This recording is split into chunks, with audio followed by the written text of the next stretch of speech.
जिस वायु राशि में आर्द्रता होती है वह उस वायु राशि का घनत्व कम हो जाता है, यानी कि आयतन बढ़ जाता है। और उस आर्द्रता के कारण घनत्व कम हो जाता है। लेकिन जिस वायु राशि में आर्द्रता नहीं होती है, शुष्क होती है, उसमें घनत्व ज्यादा होता है, वो भारी वायु राशि होती है।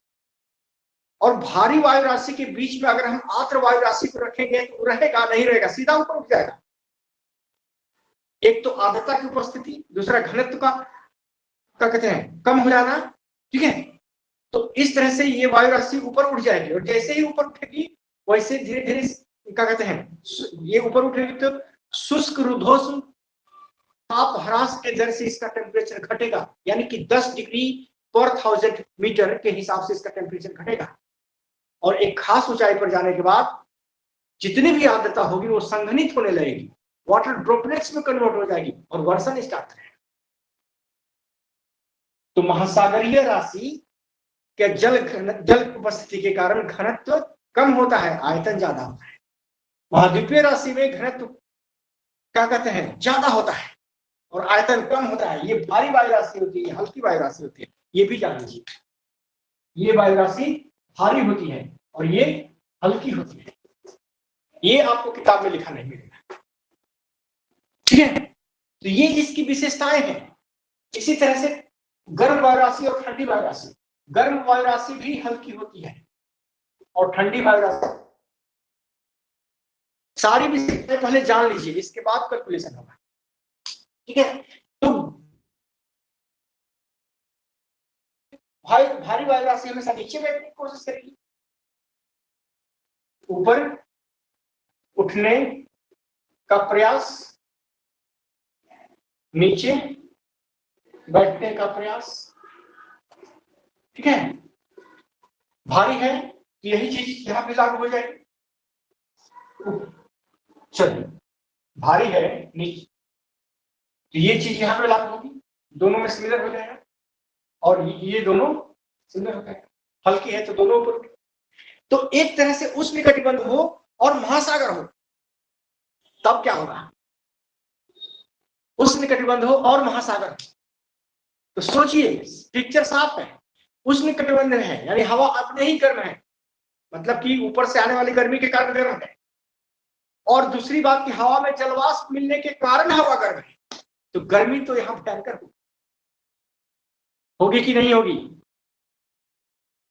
सर। ऐसी वायु राशि में गर्मी के बढ़ने के कारण दो हो गए और ये काफी तेजी से ऊपर उठेगी। और ऐसी वायु राशियां जो जब बहुत तेजी से ऊपर उठने लगती हैं तो किसका निर्माण होगा? चक्रवात का, हरिकेन का, टॉर्नेडो का, टाइफून का। इसी कंडीशंस में बनते हैं। क्यों हरिकेन और टाइफून हमेशा महासागरों के ऊपर ही उत्पन्न होते हैं? क्यों? इसका कारण यही है, एक तो महासागरीय होना यानी आर्द्रता से भरपूर, और दूसरा उष्णकटिबंध में होना यानी कि भयंकर टेम्परेचर। कितना चाहिए?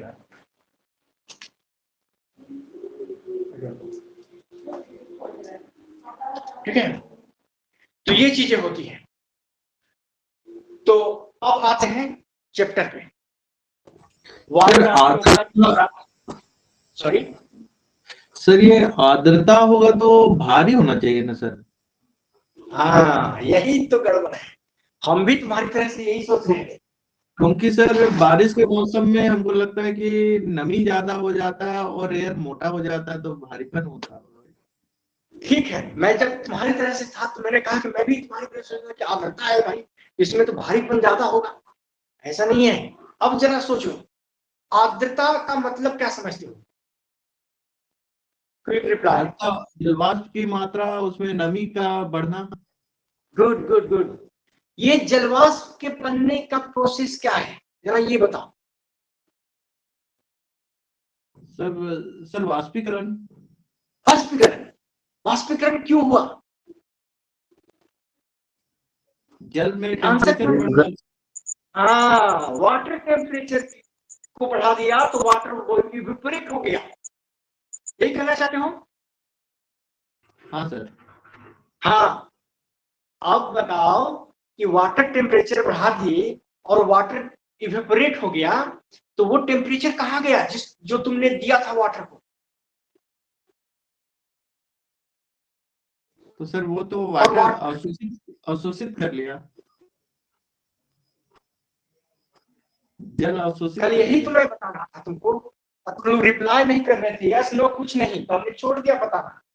ये है ऑक्सीजन, और अपने सिंगल बाहरी कक्षा में 6 इलेक्ट्रॉन रखता है, एक इलेक्ट्रॉन, और ये है हाइड्रोजन एटम, इसके बाहरी कक्षा में एक ही इलेक्ट्रॉन है, और इस इलेक्ट्रॉन से ये सिंगल बॉन्ड बनाता है।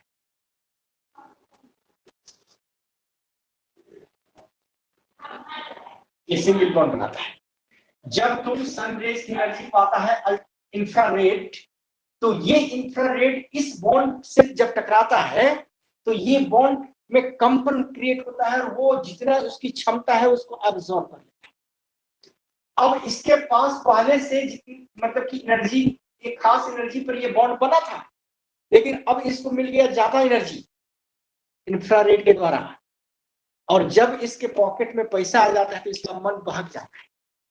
कभी सिनेमा देखने जाएगा, कभी दुकान पे जाके रसगुल्ला और जलेबी खाएगा, कभी कपड़ा खरीदने जाएगा। वैसे ही इसकी स्थिति हो जाती है। इसको जब एनर्जी मिल जाती है सन रेज से या टेरेस्ट्रियल रेडिएशन से, तब ये हो जाता है गतिशील, और एनर्जी अगर ज्यादा मिल जाती है तो ज्यादा गतिशील हो जाता है, और तब ये वाटर बॉडी, ये जो है वाटर बॉडी, इस वाटर बॉडी को छोड़ता है और वाटर वेपर के रूप में बाहर निकल जाता है। यानी कि जो एनर्जी इसको मिली थी उसको लेके निकल गया। तो खुद ये वाटर वेपर पार्टिकल्स जो होते हैं हाई एनर्जेटिक पार्टिकल्स होते हैं। अब बताइए कि ये हवा गर्म होगी कि ठंडी होगी? वाटर वेपर है, गर्म होगा सर, गर्म तो होगा, गर्म होगा, और गर्म होगा तो हल्का होगा, गर्म होगा तो हल्का होगा। अब मामला क्लियर हुआ आपका? हाँ सर। अभी भी कोई डाउट है तो बोल दो, मैं इस पे काफी बढ़िया नॉलेज दे सकता हूँ। नहीं सर, ये तो हो गया। हाँ बोलो, कोई और बोल रहा है? सर दोबारा रिपीट कर दीजिए। अच्छा ठीक है, कर देता हूँ। अरे 15 दिन मैंने क्या कहते हैं अंधाधुन इस पे पढ़ाई किया, सारी केमिस्ट्री पलट दी, अंतिम में थोड़ी बहुत जानकारी मिली, तब हमने इसका कंक्लूजन मतलब निकाला कि ये चीज होता है, उसको वेरीफाई किया था ये केमिस्ट्री के प्रोफेसर से, और इसी पे पिछले साल नोबेल प्राइज मिली थी। हाँ सर रिकॉर्डिंग कर रहे हैं ना? हाँ कर रहे हैं, ठीक है। फिर से देखो,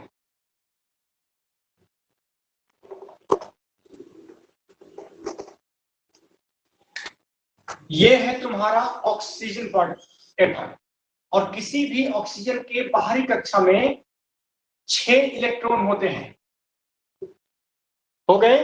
और ये है हाइड्रोजन एटम, और किसी भी हाइड्रोजन के बाहरी कक्षा में 1 इलेक्ट्रॉन, और नाभिक में 1 प्रोटॉन होता है, बस। ऑक्सीजन के नाभिक में 6 प्रोटॉन होंगे, और बाहरी कक्षा में 6 नहीं होंगे, इसका मतलब 6 और 8 होते हैं। पहली कक्षा में 2 होता है,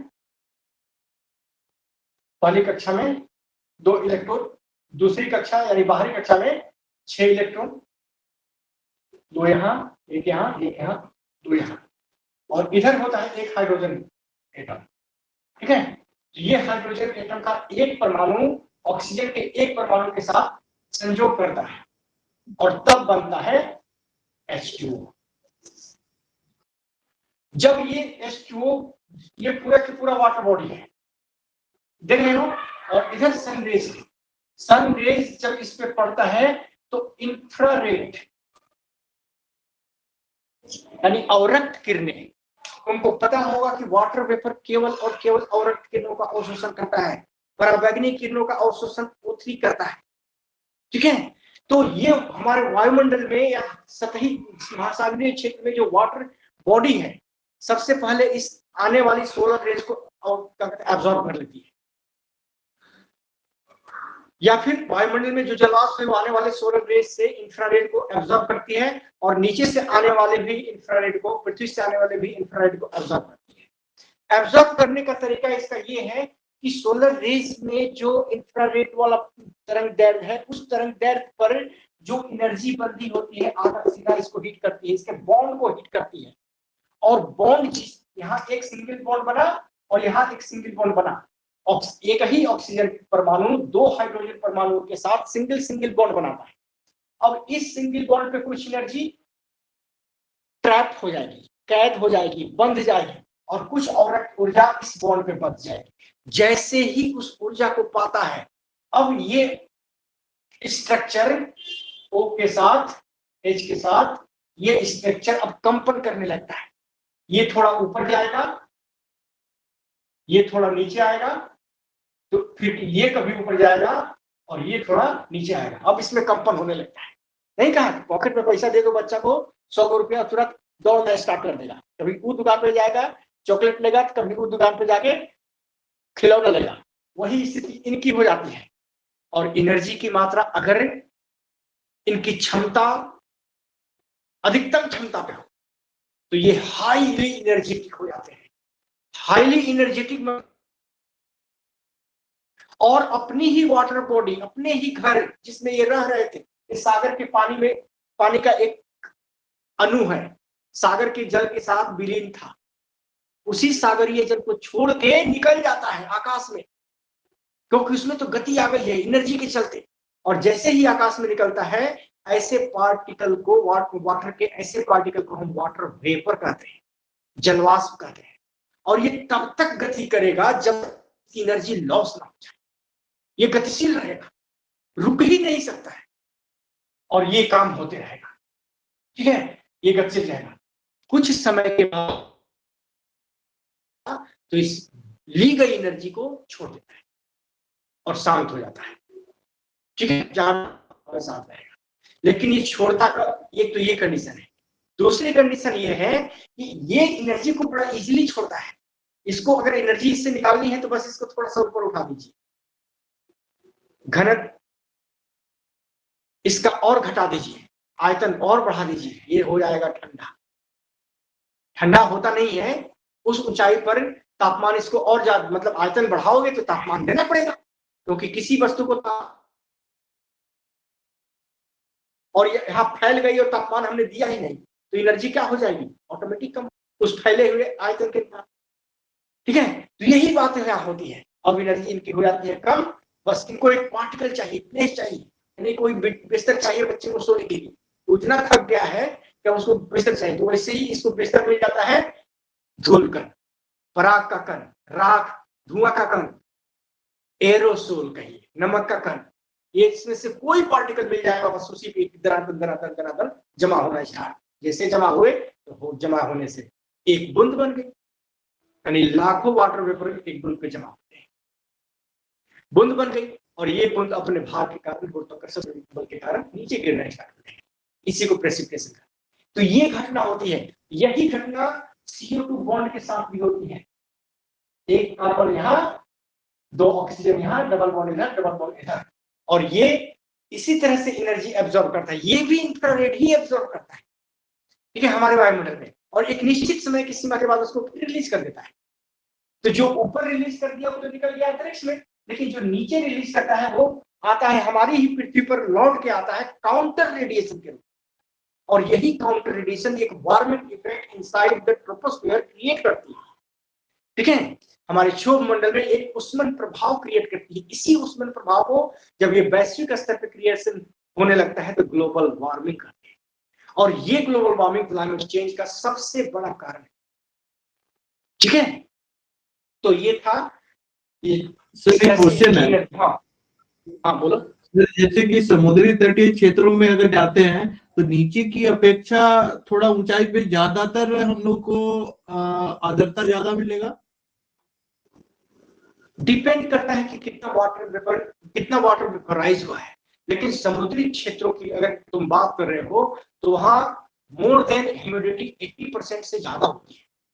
आप नीचे रहिए, आप ऊपर रहिए, आर्द्रता लगभग समान आपको मिलेगी।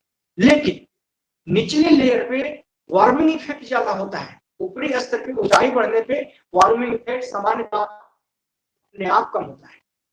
आप जमशेदपुर में आइए, आर्द्रता यहाँ भी 80% मिलेगी वर्षा के मौसम में। रांची में जाइए, आर्द्रता वहां भी 80% मिलेगी, लेकिन तापमान यहाँ ज्यादा मिलेगा, उमस यहाँ ज्यादा मिलेगा, रांची में कम मिलेगा, क्योंकि थोड़ी ऊंचाई पर है। समान तापमान का नियम हर जगह समान रूप से लागू होता है। ठीक है सर।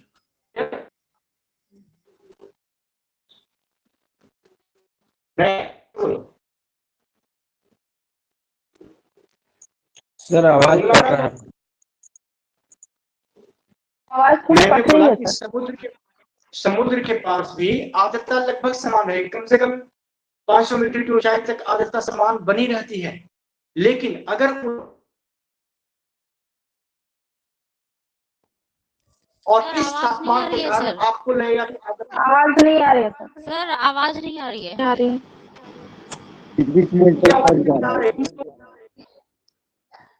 ठीक है, रुक जाओ।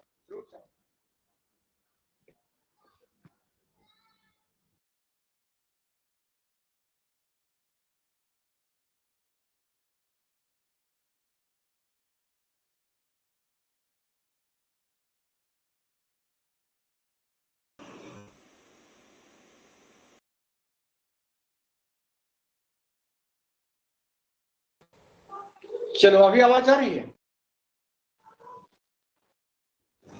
ठीक है।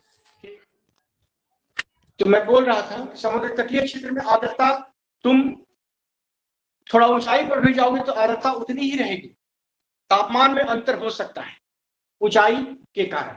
ठीक है, आगे बढ़ते हैं। तो ये था तुम्हारा सेंट्रल वार्मिंग के आधार पर। अच्छा, इसको मैंने मिटा दिया। चलो फिर से लिखता हूं।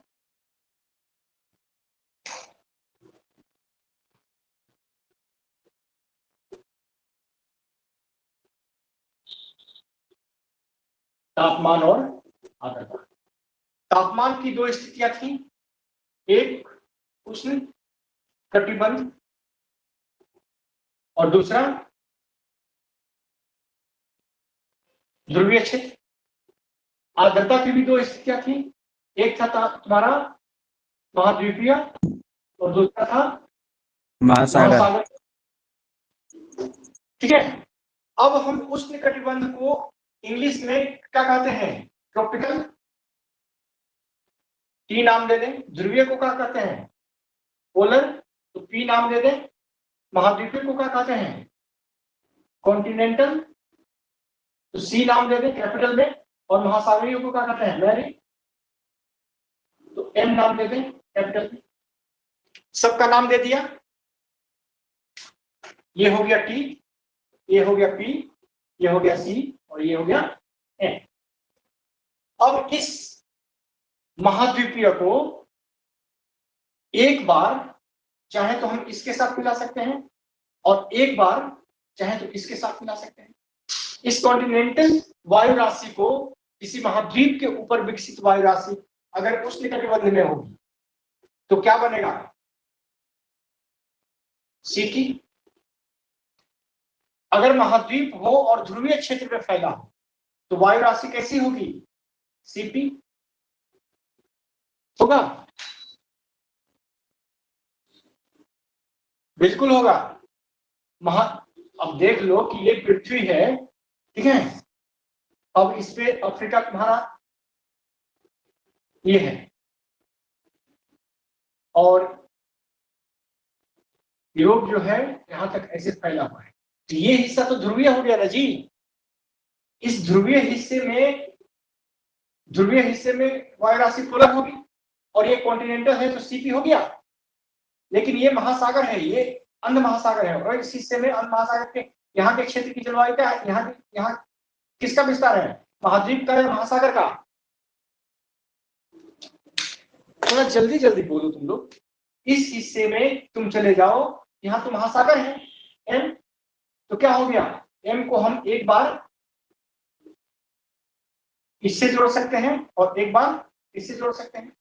तो एम क्या हो जाएगा? टी। और इससे जोड़ेंगे तो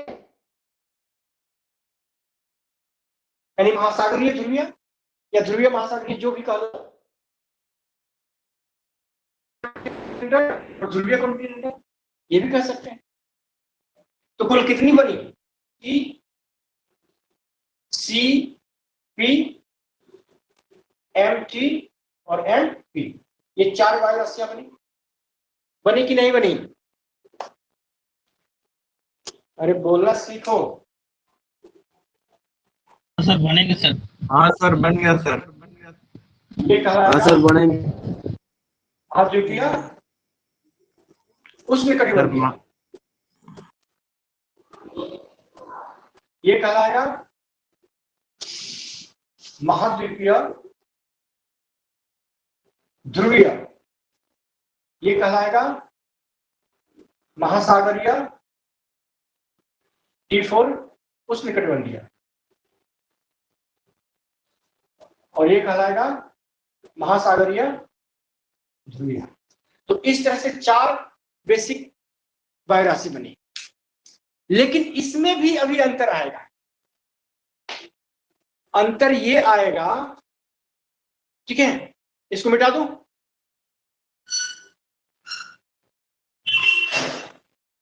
सर महाद्वीपीय और महासागरीय नहीं मिलेगी?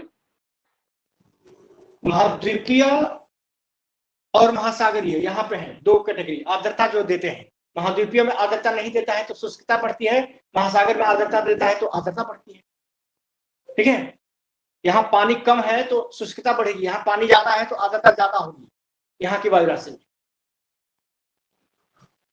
अब इस दोनों को हमने इन दोनों से मिला दिया, महाद्वीपीय को उसने एक बार उष्णकटिबंधीय से तो एक बार ध्रुवीय से, इसी तरह से महासागरीय को एक बार उष्णकटिबंधीय से तो एक बार ध्रुवीय से। इस तरह से कुल 4 वायु राशियां बनती हैं। ठीक है,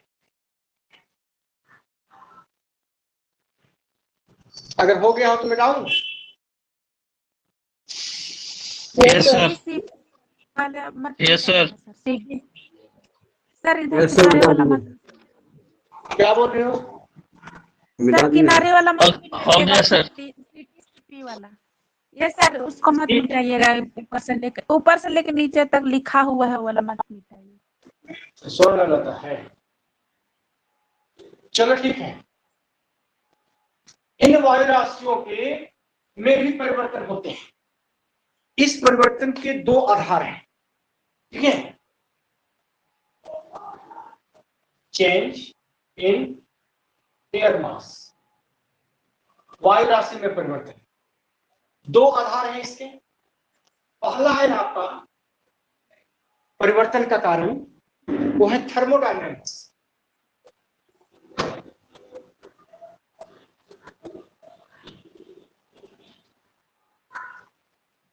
उष्मागतिकी। ठीक है, और दूसरा है डायनेमिक या मैकेनिकल। डायनेमिक और मैकेनिकल, सीधा गतिकी। मिटा दीजिए सर, हो गया।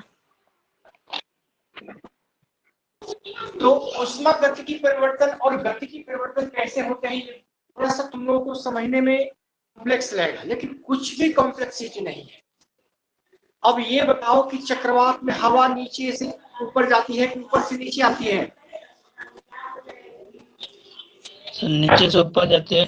नीचे से ऊपर जाती है सर। नीचे से ऊपर जाती है।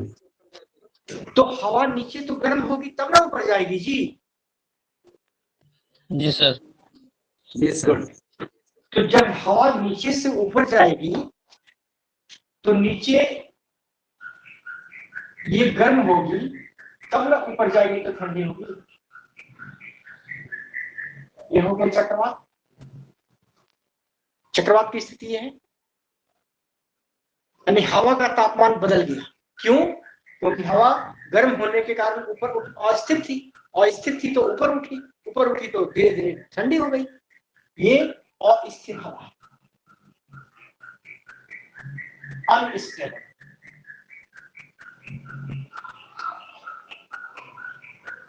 Indicated by small you. इसी तरह से प्रति चक्रवात में क्या होता है, तो प्रति चक्रवात में एक ठंडी हवा ऊपर से नीचे उतरती है,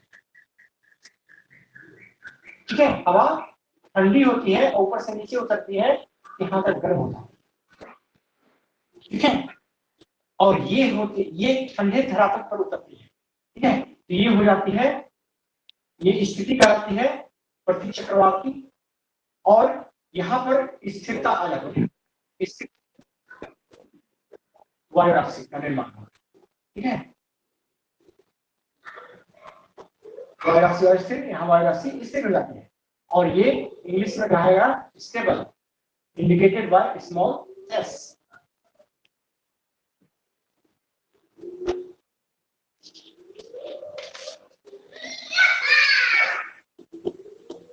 ठीक है, तो ये डायनेमिक चेंज है, गतिक परिवर्तन, यानी हवा की खुद की गति के कारण होने वाले परिवर्तन। हवा नीचे से ऊपर जाती है तो परिवर्तन, और हवा ऊपर से नीचे बैठती है तो परिवर्तन। तो ये तो समझना आसान था, हमें नहीं लगता कि इसको समझने में कोई दिक्कत है तुमको।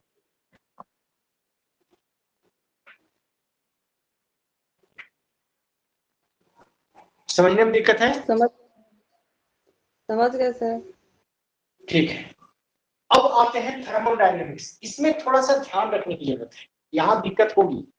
दिक्कत इसलिए होगी, यहाँ कंफ्यूजन ज्यादा पैदा हो जाता है। यहाँ पर दो स्थितियां पैदा होती हैं।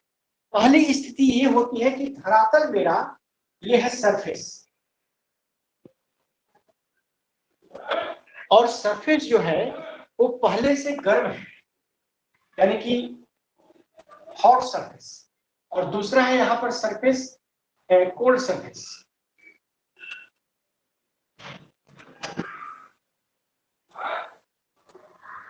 ठीक है, ये है हॉट सरफेस और ये है कोल्ड सरफेस। अब देखिए, अगर सरफेस गर्म हो और हवा ऊपर की जो है वो ठंडी है,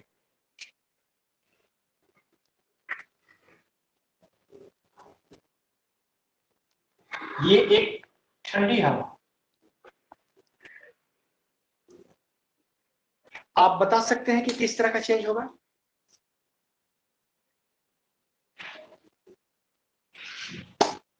एक बात बताओ, रोटी बनाने के बाद तवा को उतार के रख देते हो, तवा किस तरह का होता है? गर्म होता है? जी सर। जी सर। जी सर। 5 मिनट या 10 मिनट के बाद जब उसी तवा को छूने जाते हो तो हल्का गर्म होता है, और आधे घंटे के बाद जब तवा को छूते हो तो तवा बिल्कुल ठंडा होता है। Yes sir. समझ आता है आपको? ये क्यों हुआ? तवा ठंडा क्यों हो गया? क्योंकि उससे टेम्परेचर क्या हो गया? लॉस हो गया। टेम्परेचर जो उसमें था वो निकल गया, हवा जो उसके कांटेक्ट में थी वो हवाओं ने उस टेम्परेचर को ले लिया। नहीं, तो जो हवा टेम्परेचर लेगी वो हवा क्या हो जाएगी? गर्म। अब यही बात ये गर्म तवा वाली है। ये जो गर्म सरफेस है, हॉट सरफेस है, इस हॉट सरफेस का टेम्परेचर ये ठंडी हवा ले लेगी, सोख लेगी, तो ठंडी हवा क्या हो जाएगी? गर्म हो जाएगी।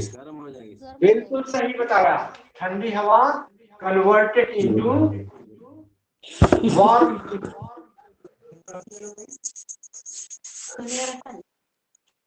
Converted into warm wind. और आपको पता है ज्ञानेश्वर, कोई प्रॉब्लम है? नहीं सर। चलिए माइक ऑफ कीजिए। तो वार्म विंड जो होती है एक अस्थिर हवा होती है, अनस्टेबल। यहां भी अनस्टेबल लिखा था और यहां भी अनस्टेबल हो गया। इस तरह के अनस्टेबल विंड के लिए हम स्मॉल के का उपयोग करते हैं, संकेत। इसका मतलब ये थर्मोडायनेमिक प्रोसेस के कारण अनस्टेबल है। थर्मोडायनेमिक नाम से ही है उष्मा गतिकी। ये उष्मा निकल के हवा में मिल गई और हवा को अस्थिर बना दिया। अब आइए ठीक उल्टा कंडीशन, ये कोल्ड सरफेस है और इस कोल्ड सरफेस के ऊपर एक हवा का समूह फैला है। ठीक है, एक हवा का एक वायु राशि में, और ये वायु राशि कोल्ड सरफेस के ऊपर गर्म है। अब बताइए कि गर्मी हवा से सरफेस को जाएगी या सरफेस से हवा को जाएगी?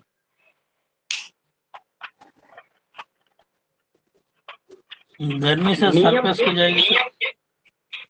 सॉरी, मैं फिर से बोलूं, गर्मी हेलो हाँ सर। हवा से क्वेश्चन और एक बार बोलिए ना। सरफेस से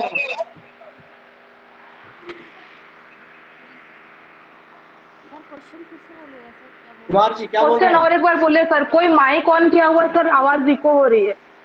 माइक ऑफ करिए, पहले सारे लोग माइक ऑफ कीजिए, मैं एक एक करके पूछ लूंगा। माइक ऑफ कीजिए।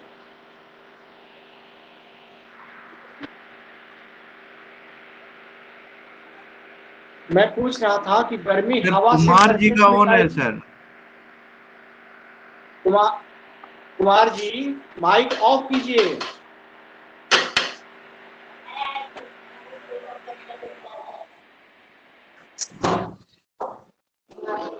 हाँ, हवा गर्मी जो है हवा से सरफेस में जाएगी या सरफेस से हवा में जाएगी, यही पूछा था मैंने। नहीं जाएगा सर, स्थिर रहेगा। एक बात जान लीजिए, जो पदार्थ गर्म सरफेस होगा वही गर्मी को रिलीज करेगा। तवा गर्म था, उसने गर्मी को रिलीज किया, ठीक है। गर्मी हमेशा गर्म से ठंडे की ओर जाती है, चाहे वो सरफेस हो, चाहे हवा हो, चाहे कोई और हो, चाहे तवा हो। यहां गर्म कौन है? हवा। तो गर्मी इसकी सरफेस द्वारा सोख ली जाएगी, इसकी गर्मी सरफेस द्वारा सोख ली जाएगी, और तब ये हवा क्या हो जाएगी? आज जो ये हवा गर्म है, ये किसमें कन्वर्ट कर हो जाएगी? सरफेस में तो इसकी गर्मी सोख ली, क्योंकि सरफेस ठंडा है और ठंडे सरफेस में गर्म हवा आ गई है, तो ये हवा की गर्मी सरफेस द्वारा सोख ली जाएगी, यानी गर्मी हवा से सरफेस को गई, और हवा क्या हो गई? ठंडी। और ठंडी हवा क्या होती है? तो ठंडी हवा स्टेबल होती है, और इसके लिए हम यूज करते हैं किस अक्षर का? तो W अक्षर का, ठीक है।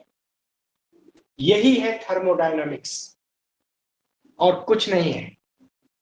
केवल कॉन्सेप्ट क्लियर रखिए, कहीं कोई उलझन नहीं होगी। 2 लाइन में समझ लिया आपने। पहली स्थिति ये थी कि सरफेस मेरा गर्म था और उसके ऊपर की हवा ठंडी थी। नियम यह है कि गर्मी गर्म स्थान से ठंडे स्थान को जाती है, गर्म ऑब्जेक्ट से ठंडे ऑब्जेक्ट में जाती है। तवा गर्म था तो तवा की गर्मी हवा में चली गई, क्योंकि हवा ठंडा था तवा की अपेक्षा, ठीक है। सरफेस यहाँ गर्म है और इसके ऊपर की हवा ठंडी है, तो सारी गर्मी सरफेस की ठंडी हवा में चली जाएगी, और ठंडी हवा गर्म हवा में बदल जाएगी। और कोई भी गर्म हवा एक अनस्टेबल हवा होती है, अनस्टेबल एयर मासेस होती है, ठीक है। यहाँ एयर मासेस क्या हो जाएगा? अनस्टेबल हो जाएगा, और अनस्टेबल एयर मासेस मूवमेंट करता है, आइदर हॉरिजॉन्टल और वर्टिकल। यहाँ पर हमेशा मैक्सिमम मूवमेंट जो होते हैं हवा के गर्म होने के बाद वर्टिकल मूवमेंट होते हैं, और horizontal movement only occurs due to the temperature difference. केवल टेम्परेचर डिफरेंस, वायु दाब, टेम्परेचर डिफरेंस के चलते जो वायु दाब क्रिएट होता है उसी में हॉरिजॉन्टल मूवमेंट होता है। अदरवाइज हवा अगर गर्म हो तो हमेशा वर्टिकल मूवमेंट करेगी, ठीक है, अपवर्ड की ओर, ऊपर की ओर, ऊर्ध्वाधर संचलन होगा उसमें, ठीक है। इतना याद रखिए। यहाँ पर हवा ठंडी से गर्म हवा में बदल जाएगी, टेम्परेचर ये धरातल से पाएगी और धरातल से पाकर ठंडी हवा गर्म हवा में बदल जाएगी, तो ये हवा हो जाएगी अस्थिर, ये ऊपर की ओर मूव करेगी, यानी चक्रवाती स्थिति पैदा कर सकती है, ठीक है। तो थर्मोडायनेमिक्स में ये इस तरह के चेंजेस होते हैं, और इसके लिए अलग अलग वर्ड्स क्रिएट किए गए हैं। अब जो 4 मैंने उस समय आपको बताए थे, ये 4 CT, CP, कॉन्टिनेंटल, हाँ, MT, MP, केवल एक को उठाइए, सब में लगा दीजिए, इसको उठाइए, तो इसके लिए अलग आपको लिखना होगा। CT, CP, MP और मोट W लगाइएगा, ये हो जाएगा। तो 4 दूना 8 हो गए इस दोनों को मिलने के चलते। अब इस दोनों को मिलाइए, इसके लिए क्या वर्ड था, U और S। अब इसमें U लगाइएगा तो ये क्या हो जाएगा, CTKU, CPKU, MTKU और MPKU। इसमें भी लगाइएगा U को तो क्या हो जाएगा, CTWU, CPWU, CTWU,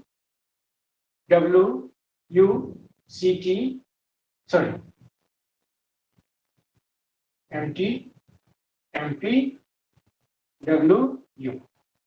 अब S को लगाइए तो फिर इस सब में S अब एक बार लगाइएगा तो E क्या कहते हैं, डबल टाइम हो जाएगा, यानी 16 हो जाएंगे। टोटल 16 प्रकार की वायु राशियों का निर्माण होता है।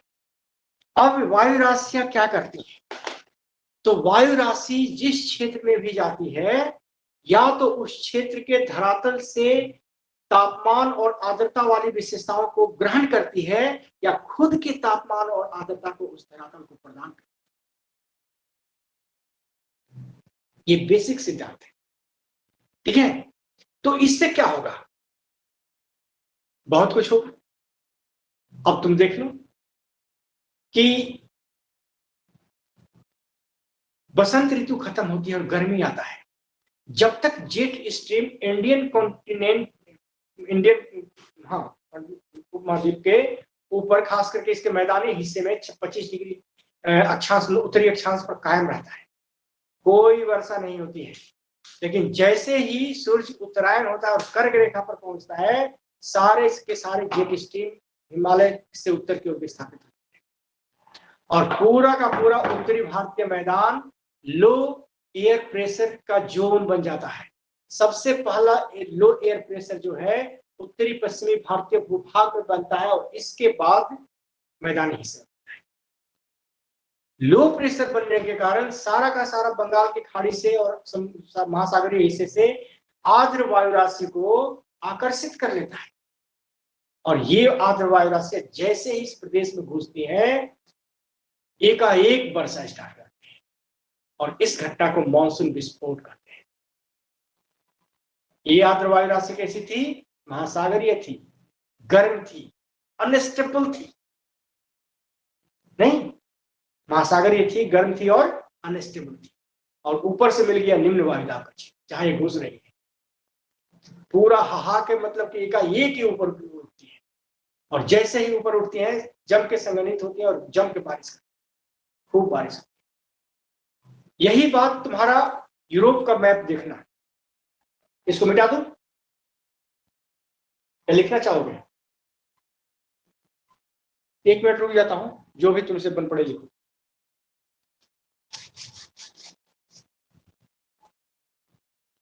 क्योंकि ब्लैकबोर्ड वर्क है।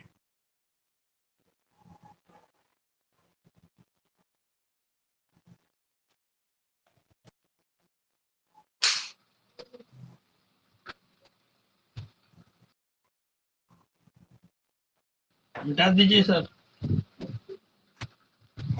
अपने औरों को भी 3 मिनट लिख लेने दो, काहे मिटवा रहे हो। क्लास में रहते तो ये पता चला देता सर। सर जैसे कि इसमें CTKU है तो T का sir, T for tropical, C for continental, K for unstable, U for unstable. Unstable due to the thermodynamics, but this unstable air due to the dynamic process. Dynamic process में भी stable और unstable बनता है, dynamic process में भी stable और unstable बनता है। ये क्षेत्र थर्मोडायनेमिक उष्मा के कारण होता है, सर हाँ उसमें तापीय अधिकता के कारण होता है या तापीय कमी के कारण होता है। ये क्षेत्र, ये डायनेमिक प्रोसेस जो होता है ये मैकेनिकल प्रोसेस है, ये होना ही होना है। जैसे तुम्हारा मैंने पिछले क्लासेस में बताया था कि ये पृथ्वी है और पृथ्वी का ये ध्रुवीय हिस्सा है और इस ध्रुवीय हिस्से पर ज्यादा गर्मी, सॉरी विषुवतीय हिस्सा या उष्णकटिबंधीय हिस्सा है, और इस उष्णकटिबंधीय क्षेत्र में ज्यादा तापमान की अधिकता के कारण हवाएं गर्म होकर ऊपर उठती है, तो ये थर्मोडायनेमिक है। लेकिन गर्म होकर ऊपर उठती है, फिर अच्छा मतलब छोर सीमा के साथ ये ठंडी हो जाती है और नीचे की उतरती है 35 डिग्री पर, ठीक है, और इधर से भी आने वाली हवा नीचे की ओर उतरती है। ये हवा फिर आगे जाती है, तो इस अक्षांश पर इधर से ध्रुवीय हवा इधर से आती है और इधर से व्यापारिक हवा जाती है। इसमें इधर भी हवा जाती है और इधर भी जाती है, ठीक है। तो इधर भी व्यापारिक हवा जाती है, इसके साथ लड़ती है, और इस दोनों हवाएं जब आपस में मिलती है तो मिलकर फिर ऊपर उठ जाती है। तो ये मैकेनिकल प्रोसेस है, लेकिन यहाँ हवा का ऊपर उठना डायनेमिक थर्मोडायनेमिक प्रोसेस है। सीधा सीधा समझो कि उष्णकटिबंधीय क्षेत्र में हवाएं अगर गर्म होकर ऊपर उठती हैं, यहाँ देखो गर्म होकर हवाएं ऊपर उठेगी, गर्म हो जाएंगी तो ये ऊपर की मूवमेंट कर जाएंगी, ठीक है। और ये गर्म हवा है, ठंडी होगी, ये नीचे की ओर बैठने की कोशिश करेगी, यहीं पर बैठी रह जाएगी, ठीक है। तो यहाँ ऊपर उठने की घटना थर्मोडायनेमिक्स का है, यहाँ पे नीचे बैठने की घटना थर्मोडायनेमिक्स का है। लेकिन यहाँ पर ऊपर उठने की घटना चक्रवाती हवा के रूप में डायनेमिक, ओनली डायनेमिक, जैसे शीतोष्ण कटिबंधीय चक्रवाती क्षेत्र में होते हैं। यहाँ पर नीचे उतरने की घटना प्रति चक्रवात कहलाएगा, और ये 35 डिग्री 30 से 35 डिग्री अक्षांश के बीच होता है, ठीक है।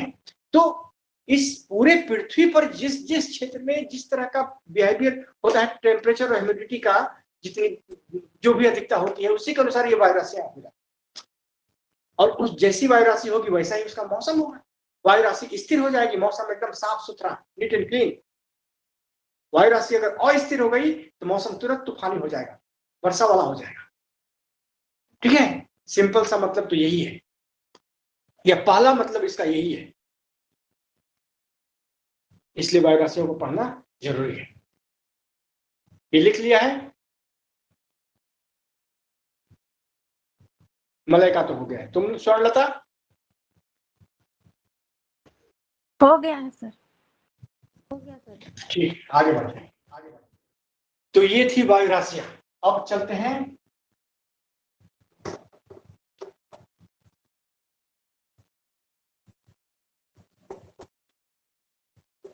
वायुराशियों में, यही पढ़ना था क्लासिफिकेशन।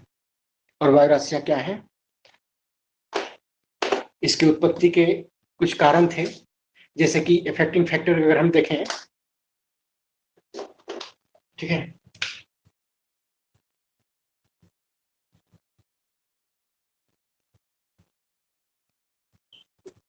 तो पहला इफेक्टिव फैक्टर है कि नेचर ऑफ सरफेस या सोर्स रीजन जो है,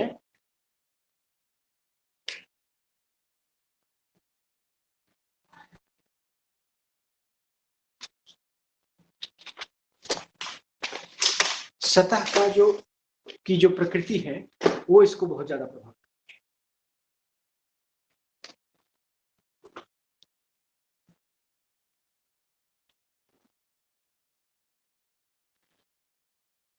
है। उत्पत्ति, क्षेत्र की प्रकृति व प्रवाह का मार्ग या प्रवाह की दिशा, पहला कारण यह है जो उसको प्रभावित करता है, इसकी उत्पत्ति को। दूसरा कारण है वायु प्रवाह का पथ।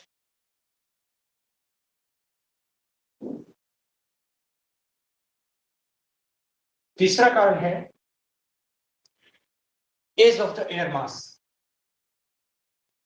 वायु राशि की उम्र, यानी कितनी पुरानी है। ये तीनों फैक्टर इसको प्रभावित करते हैं, यानी इसमें बदलाव लाने की क्षमता रखते हैं। अगर मान लो कि वायु राशि शुष्क हो और ये आगे जब बढ़ रही हो तो 1000 किलोमीटर आगे बढ़ने के बाद पूरा का पूरा महासागर इसको मिल जाता है। तो जब यही शुष्क वायु राशि पहुंच जाएगी महासागर के ऊपर, तो इस महासागर की आर्द्रता इस शुष्क वायु राशि को प्राप्त हो जाएगी और शुष्क वायु राशि गर्म हो जाएगी, आर्द्रता से भर जाएगी और अस्थिर हो जाएगी, ठीक है। तो यहां पर तो इसका पूरा का पूरा गुण बदल गया। भौतिक गुण में बदलाव, वायु राशि में भौतिक गुण में समानता पाई जाती है। जब पूरे समूह के वायु में भौतिक गुणों की समानता हो जाए, इस पूरे सामूहिक वायु को वायु राशि कहते हैं। इसी तरह से वायु राशि की उम्र, अगर वायु राशि बहुत ज्यादा लंबे समय तक किसी स्थान पर रही हो तो वहां के धरातल के सारे गुणों को एब्जॉर्ब करके एक खास तरह का गुण विकसित हो जाता है। जैसे धरातल का गुण अगर ठंडा है, धरातल अगर ठंडा, हाँ ठंडा क्षेत्र है और महाद्वीपीय है, तो वायु राशि पूरा नीचे से ऊपर तक ठंडी वायु राशि हो जाएगी। लेकिन मूवमेंट अगर इसमें होता है और ये पहुंच जाते हैं किसी गर्म स्थलीय क्षेत्र में या महासागरीय क्षेत्र में, तो वहां पर आर्द्रता को ग्रहण करने के चलते गर्म होगी, या फिर गर्म स्थलीय क्षेत्र में पहुंच गए तो धरातल से हीट एनर्जी पाने के चलते गर्म होगी, और गर्म होगी तो अस्थिर हो जाएगी। तो बदलाव का ही कारण है। तीसरा था उत्पत्ति क्षेत्र की प्रकृति, जैसा उत्पत्ति क्षेत्र होगा वायु राशि भी वैसी होगी। उत्पत्ति क्षेत्र अगर महाद्वीपीय है तो वायु राशि शुष्क होगी, वायु राशि ठंडी हो सकती है, शुष्क हो सकती है, या गर्म महाद्वीपीय क्षेत्र है तो वायु राशि गर्म और शुष्क हो सकती है। प्रवाह की दिशा, जिस दिशा में ये जा रही है उस दिशा पर भी वायु राशि के गुण निर्भर करते हैं। ठीक है, तो अब रहा सवाल की उत्पत्ति के कारण।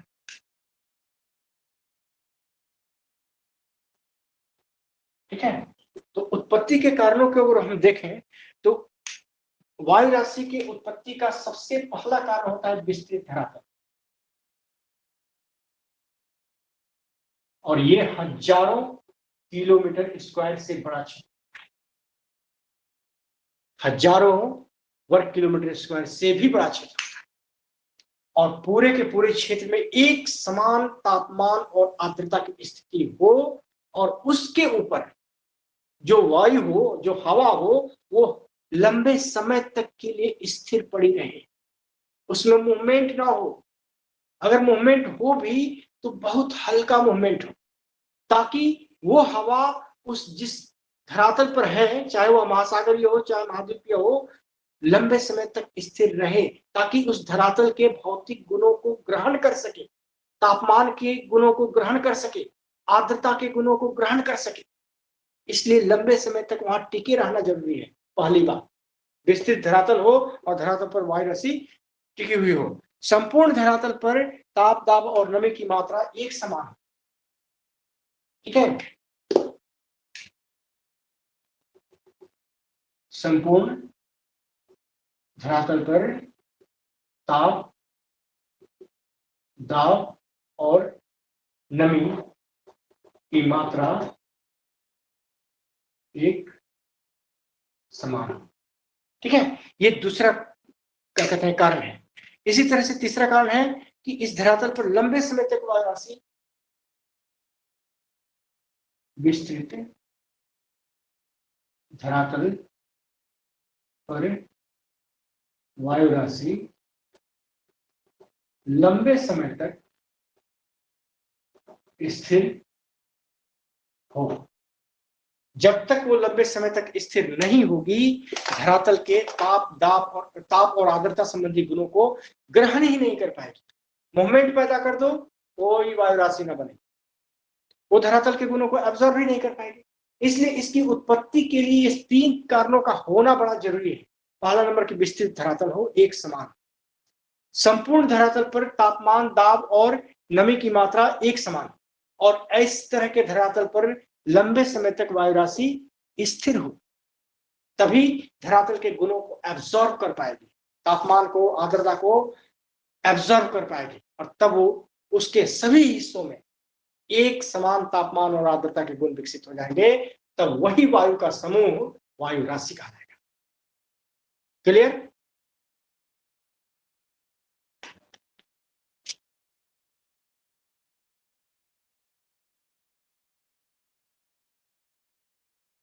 सर वायु राशि के बगल में क्या लिखे है सर? यहाँ पे हाँ सर। वायु राशि लंबे समय तक स्थिर हो।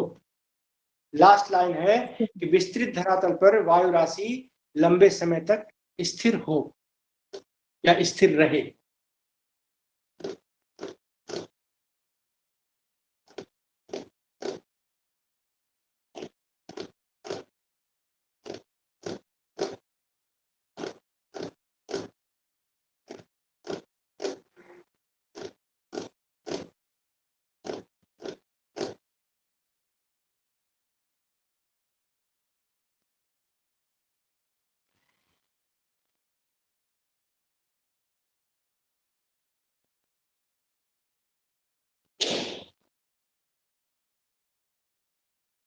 चलो इसको मिटा दूं।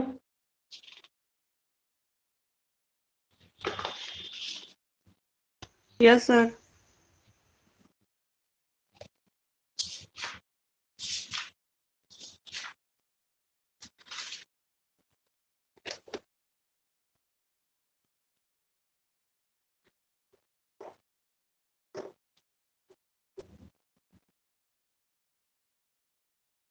चलो अगला है मेरा वाताग।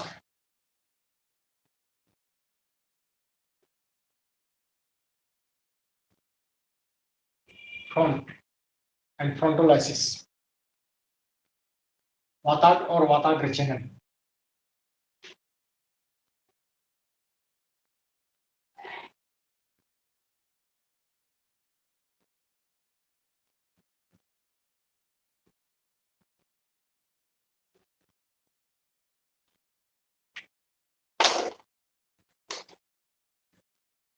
तो मैंने शुरू में ही तुम लोगों को बताया था कि दो अलग अलग टेम्परेचर की वायु राशियां, दो अलग अलग भौतिक विशेषताओं वाली वायु राशियां जब एक दूसरे की ओर बढ़ती हैं, ठीक है, ये इधर जा रही हो और दूसरी वायु राशि जो है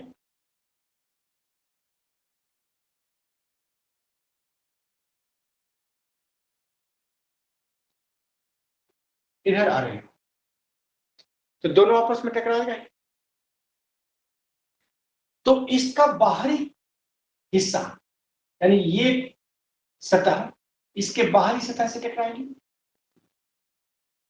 तो ये वाला हिस्सा, ये किनारा जब इस किनारे से टकराएगा तो दोनों के बीच एक इंटरेक्शन होगा, अंतरक्रिया होती है, दोनों एक दूसरे को प्रभावित करना चाहता है। और वास्तविकता तो ये है कि जब दोनों आपस में टकराएंगे, पहलवान को देखे हो लड़ते हुए, यूं लड़ेगा।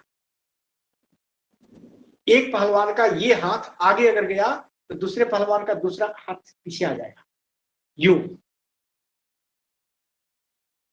देखे हो ना, कभी घर में किसी से लड़के देख लेना, ठीक है। एक हाथ से तुम ठेलोगे तो तुम्हारा अपने आप दूसरा पहलवान दूसरा हाथ से तुम्हारे इस हाथ को ठेल देगा, यानी ये हाथ पीछे हो जाएगा, ये आएगा, ये मोशन में चलते रहेगा। वायु राशियां भी मिलती हैं तो कुछ ऐसा ही होता है। इसको अभिसारी परिसीमा भी कहते हैं क्या सर? सुनो तो पहले, हेलो, एक पहले सुनो, एक हिस्सा अगर किसी हिस्से को दबा रहा है तो इसका दूसरा हिस्सा इसके किसी हिस्से को दबा रहा है। यानी कि अगर ये तल है पहली वायु राशि की और ये तल है दूसरी वायु राशि, तो ये इसको दबाएगा, यहाँ पर ये कर्व हो जाएगा, और ये इसको दबाएगा तो ये कर्व हो जाएगा, ये इसको दबाएगा तो ये कर्व हो जाएगा, और ये इसको दबाएगा तो यहाँ पर कर्व हो जाएगा। कहने का मतलब कि ये बनेगा यूं।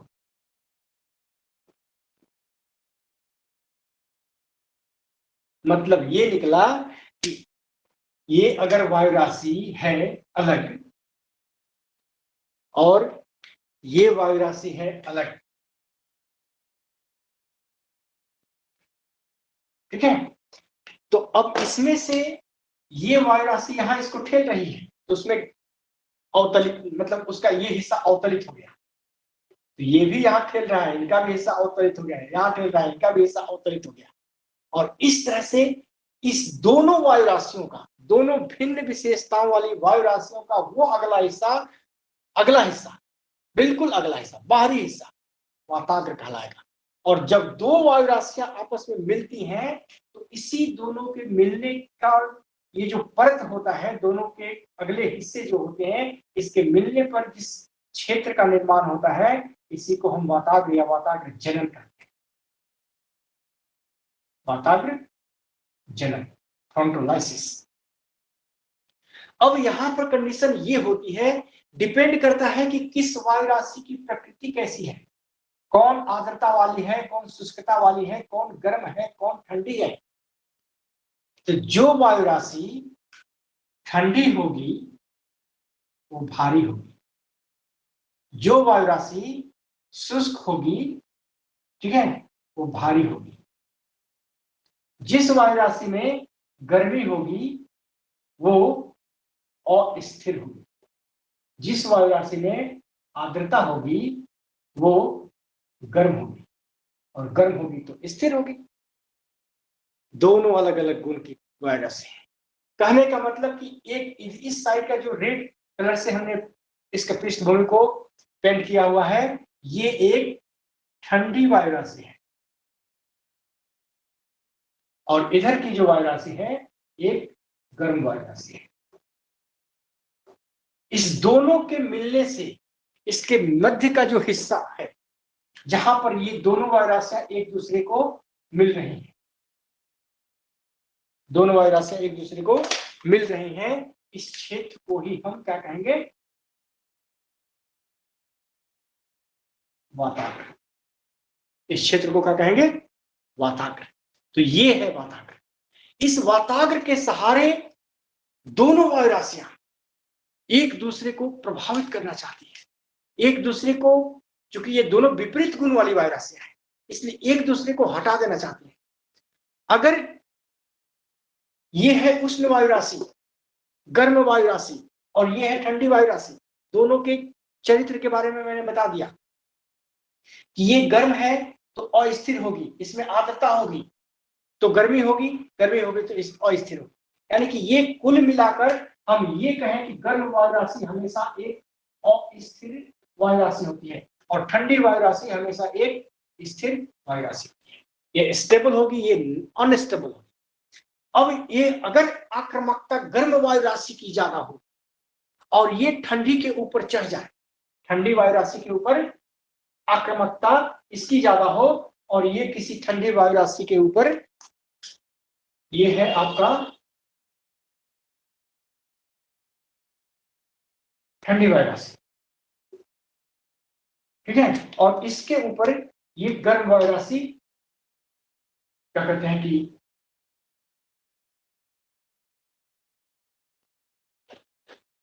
चल गई, ये है गर्म वायु राशि, ठीक है, और ये ज्यादा आक्रामक हो।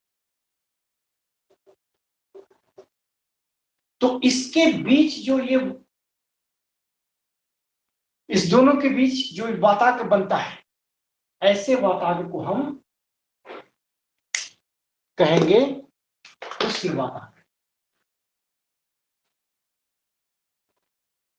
क्या कहेंगे? उष्ण वाताग्र। इसके विपरीत मान लीजिए कि ये एक ठंडी वायु राशि है, ठीक है, और ये ठंडी है और आक्रामक भी है, यानी गर्म की अपेक्षा कहीं ज्यादा आक्रामक है, मूवमेंट इसमें ज्यादा है, और ये गर्म वायु राशि को के नीचे घुसती है भारी होने के कारण, और पूरी की पूरी गर्म वायु राशि को ऊपर उठा देती है, इस शुरुआती हिस्से को ऊपर ठेल देती है, ऊपर तुम जाओ हम नीचे रहेंगे, ठीक है। तो ऐसी कंडीशन में जो वाताग्र बनते हैं, जो वायु राशि ज्यादा प्रभावी होगी उसी के नाम से जाना जाएगा। यहाँ पर ठंडी वायु राशि ज्यादा आक्रामक थी तो गर्म वायु राशि को ऊपर ठेल दिया, तब जो वाताग्र बने, यानी दोनों वायु राशियों के बीच का हिस्सा एक दूसरे से मिला और गर्म वायु राशि ऊपर चढ़ गई, तो इस कंडीशन में इस वाताग्र को कहेंगे शीत वाताग्र। क्या कहेंगे? शीत वाताग्र कहेंगे, ठीक है। उष्ण वाताग्र और शीत वाताग्र ये होते हैं। इसी तरह से क्या होता है कि मान लो कि ये एक ठंडी वायु राशि है, ये एक ठंडी वायु राशि है, और दूसरी ये है एक गर्म वायु राशि, और दोनों एक दूसरे के आमने सामने आके खड़े हो गए। ये भी इसको आगे की ओर बढ़ रही है और ये भी आगे की ओर बढ़ रही है, दोनों आके भिड़ गए। अब न ये पीछे हटता है न ये पीछे हटता है, दोनों एक दूसरे के आमने सामने आके खड़े हुए। तो इस तरह से बनने वाले वाताग्र को, ठीक है, एक दूसरे के समानांतर हो जाए, इसको हम कहते हैं स्थिर वाताग्र। ये वाताग्र एक स्थिर वाताग्र कहलाएगा। लेकिन ऐसा हो कि ठंडी वायु राशि बिल्कुल नीचे घुस जाए और गर्म वायु राशि बिल्कुल ऊपर चढ़ जाए, ठीक है, ये गर्म वायुराशि है और सॉरी ये ठंडी वायुराशि है और इसके ऊपर पूरी तरह से ये गर्म वायुराशि चल रही। ये देख रहे हो, ये स्थिति, ये नीचे वाला हाथ ठंडा वायुराशि का है, ऊपर वाला हाथ गर्म वायुराशि का है। ये दोनों इस तरह से था, एक दूसरे की ओर बढ़ रहा था, एक दूसरे की ओर बढ़ रहा था और गर्म वायुराशि पूरी तरह से ठंडी वायुराशि द्वारा ऊपर की ओर उठा दी गई। तो इस कंडीशन में जो वाताग्र बनेंगे दोनों के बीच, उस वाताग्र को हम क्या कहेंगे? दोनों के बीच जो वाताग्र बनेगा उसको कहेंगे संशोधित या अधिविष्ट वाताग्र। ठीक है, ये 4 तरह के वाताग्र बनते हैं। अब एक एक करके इसकी विशेषता को भी देख लीजिए। ये जो गर्म वाताग्र बना, कहाँ गया ये जो गर्म वाताग्र बना, ठीक है, उष्ण वाताग्र। उष्ण वाताग्र में क्या होता है कि ढाल जो होती है दोनों के बीच 1:100 से 1:400 के बीच होती है। ठीक है, यानी कि ढाल मंद होती है और इसमें उष्ण वायुराशि ज्यादा आक्रामक होती है। उष्ण वायुराशि ज्यादा आक्रामक। तो परिणाम ये होता है कि हाँ, हल्की ढाल के कारण लंबे समय तक वर्षा होती है। ठीक है, लंबे समय तक वर्षा होती है, विस्तृत क्षेत्र में वर्षा होती है और जहां जहां से उष्ण वाताग्र गुजरते हैं, जहां जहां से उष्ण वाताग्र गुजरते हैं, उन स्थानों पर तापमान बढ़ जाता है और वायुदाब घट जाता है। तापमान वृद्धि और वायुदाब में कमी। ये पॉइंट पे थोड़ा गौर करना है। किसी स्थान का तापमान बढ़ा दो और वायुदाब घटा दो, तूफान का पहला लक्षण, यानी यहां पर तूफान है, आगे भी रहेगा। ये क्रिएट करता है उष्ण वाताग्र। ठीक है, लेकिन अगर शीत वाताग्र की स्थिति क्रिएट हो जाए, शीत वाताग्र की स्थिति बन जाए, तो इस कंडीशन में जो ढाल होती है 1:25 से 1:100, ये ढाल ज्यादा खड़ी होती है। ठीक है, ज्यादा खड़ी होती है और इस कंडीशन में 4 गुना ज्यादा, मतलब उष्ण कटिबंध से कहीं 4 गुना ज्यादा ढाल है, ज्यादा खड़ी है, चलो 4 गुना कम है। ठीक है, तो इस कंडीशन में ये ज्यादा खड़ी ढाल होती है। तो यहां जहां जहां से गुजरेगा, वहां जहां भी शीत वाताग्र गुजरेगा वहां तापमान घटेगा और वायु दाब बढ़ेगा, यानी कि प्रति चक्रवातीय स्थिति। क्या कहेंगे? प्रति चक्रवातीय स्थिति। ये हो गया चक्रवातीय स्थिति। तो इस कंडीशन में चक्रवातीय स्थिति क्रिएट होती है और इस कंडीशन में प्रति चक्रवातीय स्थिति क्रिएट होती है। वर्षा जो होती है कम समय में भारी वर्षा, क्योंकि ढाल ज्यादा खड़ी होती है, सारी की सारी गर्म हवाएं एकाएक ऊपर की ओर उठा दी जाती हैं। तो जितने क्षेत्र में, मतलब जितने विस्तृत क्षेत्र में ऊपर उठती है उतने विस्तृत क्षेत्र में वर्षा कर देती है। क्योंकि ढाल खड़ी होती है इसलिए इसका फैलाव ज्यादा नहीं हो पाता है। फैलाव ज्यादा नहीं होता है तो विस्तृत क्षेत्र में वर्षा भी नहीं होती है। जितने देर में फैलाव हो उतने में बरस कर आ गया। कम ही समय में सारा वर्षा हो जाती है, कम समय में भारी वर्षा लिखा हुआ है। ठीक है, तो कम समय में भारी वर्षा होती है। ये दोनों में विपरीत संबंध पाए जाते हैं। अधिविष्ट वाताग्र अगर क्रिएट हो जाए तो मौसम में कोई बदलाव नहीं आएगा, सारी चीजें रुक जाए। ठीक है, और स्थिर वाताग्र में भी वही बात होता है, हो जाता है, मौसम में कोई परिवर्तन नहीं आएगा। जो चक्रवात बन रहेगा वो अगर पूरी तरह से ये ऊपर आ गया तो अधिविष्ट या संशोधित वातावरण की स्थिति उत्पन्न हो जाती है और उष्ण वातावरण के सारे प्रभाव खत्म हो जाते हैं, सारी वर्षा बंद हो जाती है, तापमान में वृद्धि रुक जाती है, वायुदाब में कमी जो हो रही थी वो रुक जाती है। इसी तरह से शीत वातावरण की स्थिति में भी जब सारी गर्म वायु राशि शीत वायु राशि के ऊपर चढ़ जाती है तो ये सारी घटनाएं रुक जाती है।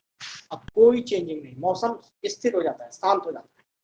ठीक है, तो अधिविष्ट होने का मतलब ही यही है कि जैसे ही अधिविष्ट हुआ सारी मौसमी प्रक्रियाएं बंद, एक नॉर्मल प्रक्रिया जो पहले से है वही चालू रहेगी, बदलाव की कोई प्रक्रिया नहीं। तो ये है आपका वाताग्र। वाताग्र इसीलिए पढ़ना जरूरी है कि आपको ये पता चले कि मौसम किस वाताग्र में, मौसम में किस तरह का परिवर्तन आते हैं। उष्ण वाताग्र में क्या होता है, शीत वाताग्र में क्या होता है, संशोधित वाताग्र में क्या होता है और स्थिर वाताग्र में क्या होता है। स्थिर वाताग्र में कोई चेंज ही नहीं आता है, आने वाला चेंज भी आने से पहले ही रुक जाता है। संशोधित वाताग्र इस दोनों की अंतिम अवस्था है। इसमें भी ठंडी वायु राशि पूरी तरह से नीचे घुस जाएगी और गर्म वायु राशि पूरी तरह से ऊपर आ जाएगी तो संशोधित वातावरण हो जाएगा। और यहाँ भी ठंडी वायु राशि जब पूरी तरह से इसको ऊपर उठा देगी तो ये संशोधित वातावरण कन्वर्ट हो जाएगा। तो दोनों चीजें, ये भी आगे चलकर संशोधित वातावरण में कन्वर्ट हो जाता है और ये भी आगे चलकर संशोधित वातावरण में कन्वर्ट हो जाता है और मौसम शांत हो जाता है। यानी कि मौसम में जितनी हलचल होती है, जितनी उद्विग्नता होती है, जितने बदलाव आते हैं, इस दोनों ही दशाओं में आते हैं। ठीक है, इन दोनों दशाओं में मौसम शांत, ये बदलाव के बाद मौसम शांत को इंडिकेट करता है। यहाँ तो मौसम में कोई बदलाव ही नहीं आने देता है, दोनों आमने सामने खड़े हैं, जो दोनों सेना खड़ी है, युद्ध हो ही नहीं रहा है और दोनों लौट गए या खड़ी ही रह गई, कोई परिवर्तन नहीं। ठीक है, तो ये है वाताग्र तुम्हारा। वाताग्र में कुछ ज्यादा नहीं था, बस हाँ इतना याद रखना है कि किस वाताग्र में किस तरह का परिवर्तन आता है, ये एग्जाम में आ सकता है। ये जो मैंने बताया कि उष्ण वाताग्र में किस तरह का परिवर्तन आता है, शीत वाताग्र में किस तरह का परिवर्तन आता है, लिख लो इसको, लेकिन लिखोगे तो टाइम ज्यादा लगेगा।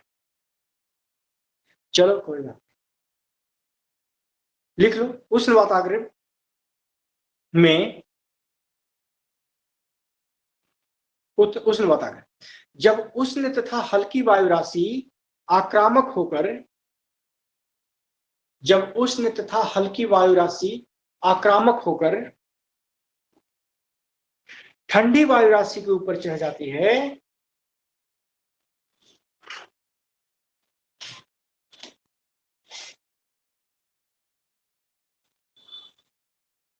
जब उष्ण और हल्की वायु राशि आक्रामक होकर ठंडी वायु राशि के ऊपर चढ़ जाती है तो इसे उष्ण वाताग्र कहते हैं।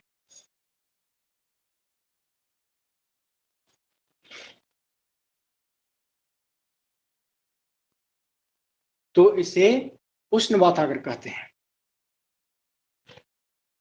इसमें बनने वाली ढाल 1:100 से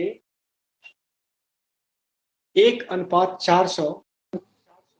ना सर, पहले से शुरू से सर। तो अभी तक तुम कर क्या रहे थे? बात क्लियर नहीं आ रहा था। मेरा सर कट गया था, लाइन कट गया था सर, लाइन कट जा रहा बार बार सर। सब पिक्चर भी नहीं आ रहा था। सबके साथ यही प्रॉब्लम है? शुरू से बोलिए ना पहले। पहले जो मैं पूछ रहा हूँ वो बताओ, सबके साथ ये प्रॉब्लम है? सर आवाज आ रही है सर क्लियर आ रहा है। अभी आ रहा है? क्लियर है। ठीक है, तो लिखो, जब उष्ण तथा हल्की वायु राशि, जब उष्ण तथा हल्की वायु राशि आक्रामक होकर ठंडी वायु राशि के ऊपर चढ़ जाती है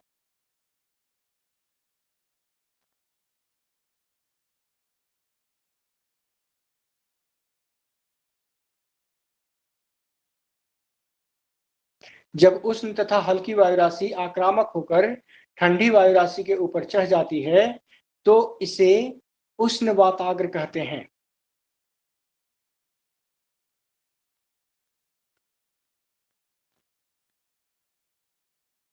इसमें बनने वाला ढाल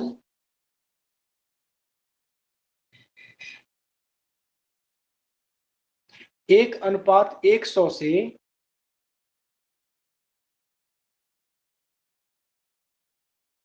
1:400 के बीच होता है।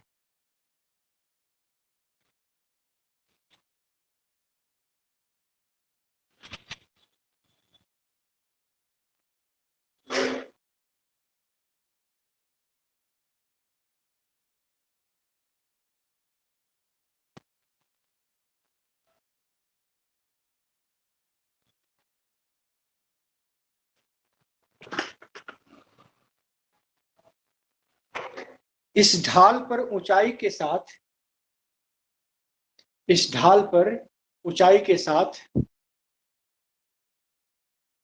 अलग अलग वेग बनते हैं।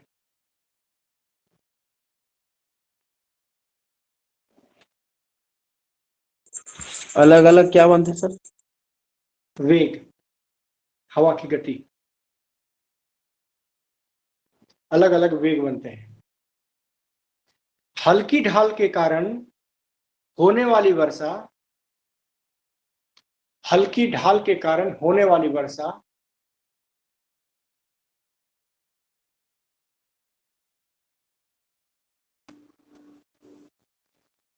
मंद गति से लंबे समय तक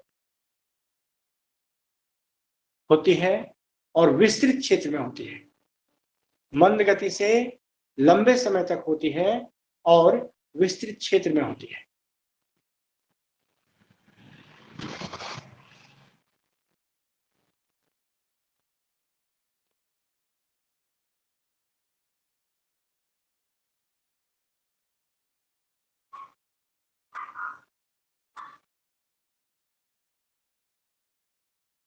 उष्ण वाताग्र जिस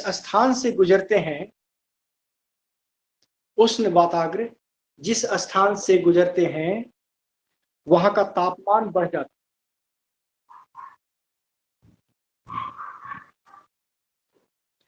उष्ण वाताग्र जिस स्थान से गुजरते हैं वहां का तापमान बढ़ जाता है और वायु दाब घट जाता है।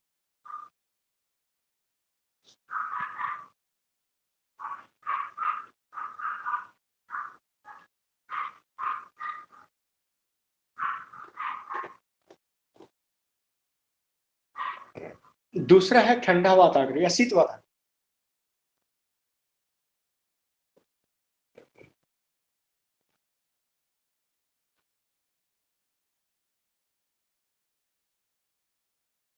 जब ठंडी और भारी वायु राशि, शीत वाताग्र में लिखोगे कि जब ठंडी और भारी वायु राशि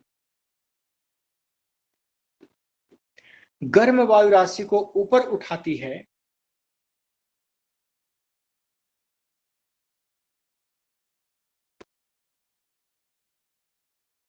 जब ठंडी और भारी वायु राशि गर्म वायु राशि को ऊपर उठाती है तो बनने वाला वाताग्र शीत वाताग्र कहलाता है। तो दोनों वायु राशियों के बीच बनने वाला वाताग्र शीत वाताग्र कहलाता है।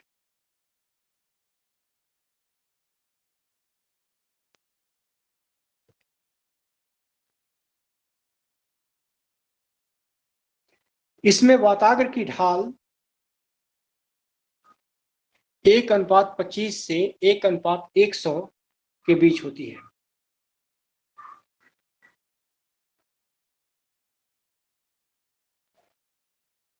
इसमें वाताग्र की ढाल 1:25 से 1:100 के बीच होती है। अर्थात शीत वाताग्र की ढाल उष्ण वाताग्र की ढाल की अपेक्षा 4 गुना अधिक होती है। सर इसमें एक अनुपात क्या होगा सर?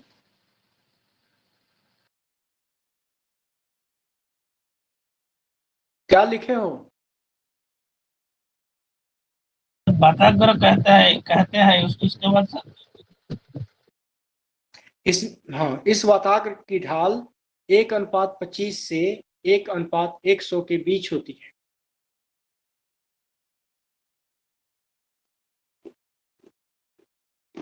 इस वाताग्र की ढाल 1:25 से 1:100 के बीच होती है।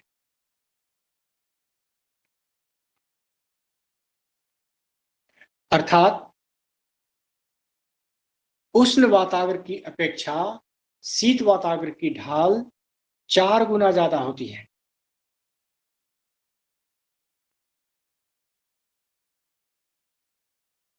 सर उष्ण के बाद क्या बोले? उष्ण वाताग्र की ढाल, उष्ण वाताग्र की अपेक्षा शीत वाताग्र की ढाल, उष्ण वाताग्र की अपेक्षा शीत वाताग्र की ढाल 4 गुना ज्यादा होती है।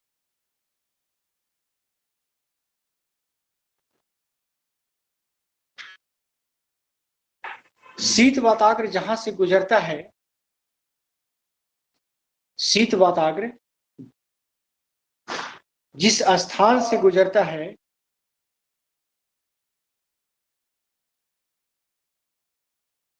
उस स्थान के तापमान में कमी आ जाती है और वहां का वायु दाब बढ़ जाता है।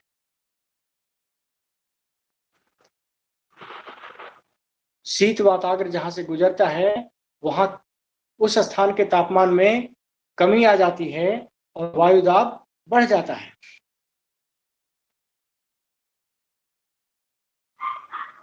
फिर एक बार फिर से बोलिए ना, शीत वाताग्र जिस स्थान से गुजरता है उसके बाद। शीत जिस स्थान से गुजरता है उस स्थान के तापमान में कमी आ जाती है और वायु दाब बढ़ जाता है।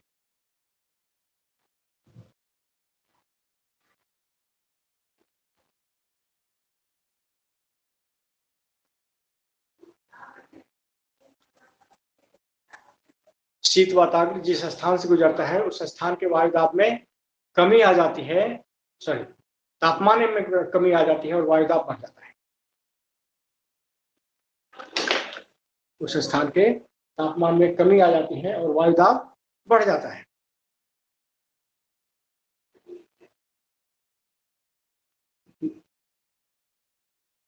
उष्ण वाताग्र की अपेक्षा शीत वाताग्र में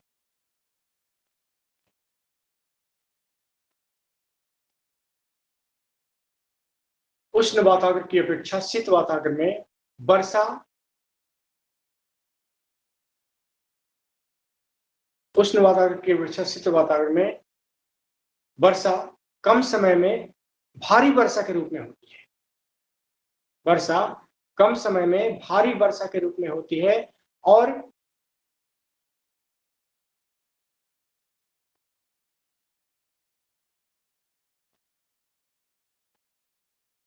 कम क्षेत्र पर होती है।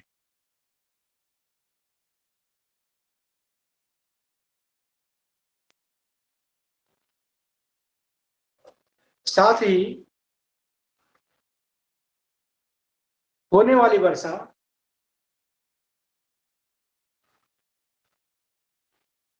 बिजली की कड़क के साथ होती है। होने वाली वर्षा बिजली की कड़क के साथ होती है।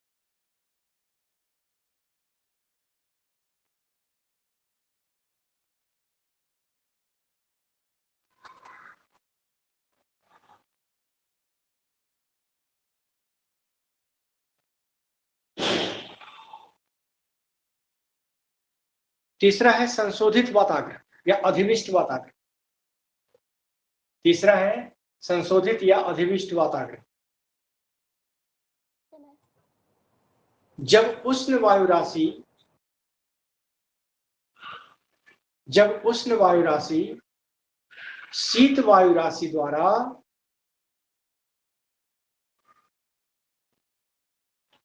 पूर्णतः ऊपर उठा दी जाती है और उसका संपर्क धरातल से समाप्त हो जाता है। जब उष्ण वायु राशि, एक लाइन से सर, एक लाइन को पता शुरू से बोलिए ना। अरे वही तो बोल रहा हूं, तुम मौका कहाँ दे रहे हो? मैं वही बोल रहा हूं, तुम उसी बात को हमको बता रहे हो। फिर से बोलिए, लिखो। जब उष्ण वायु राशि ठंडी वायु राशि द्वारा पूर्णतः ऊपर उठा दी जाती हो और धरातल से उसका संपर्क समाप्त हो जाता है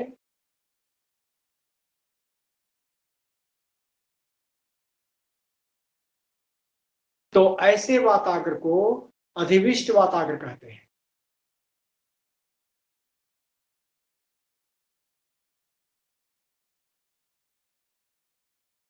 अधिविष्ट वाताग्र के बनने के साथ सभी प्रकार की मौसमी हलचल समाप्त हो जाती है। अधिविष्ट वाताग्र के बनने के साथ सभी प्रकार के मौसमी हलचल समाप्त हो जाते हैं।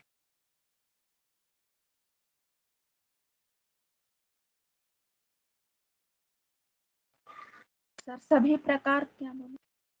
सभी प्रकार के मौसमी हलचल समाप्त हो जाते हैं।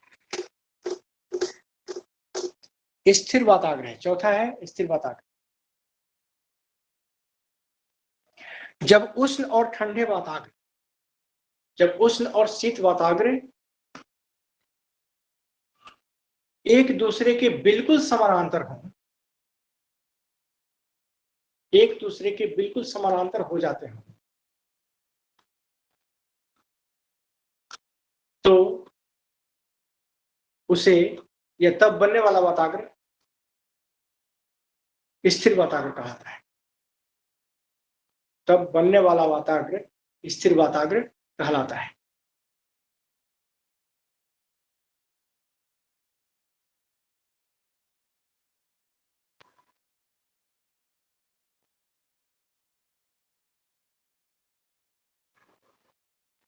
हो गया?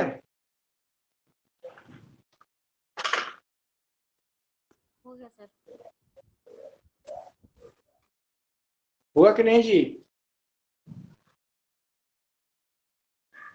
हो गया सर। चलो ठीक है, तो आज की क्लास यहीं ऑफ करता हूं। किसी को कुछ पूछना है? इसका वर्गीकरण कौन किया था सर? किसका?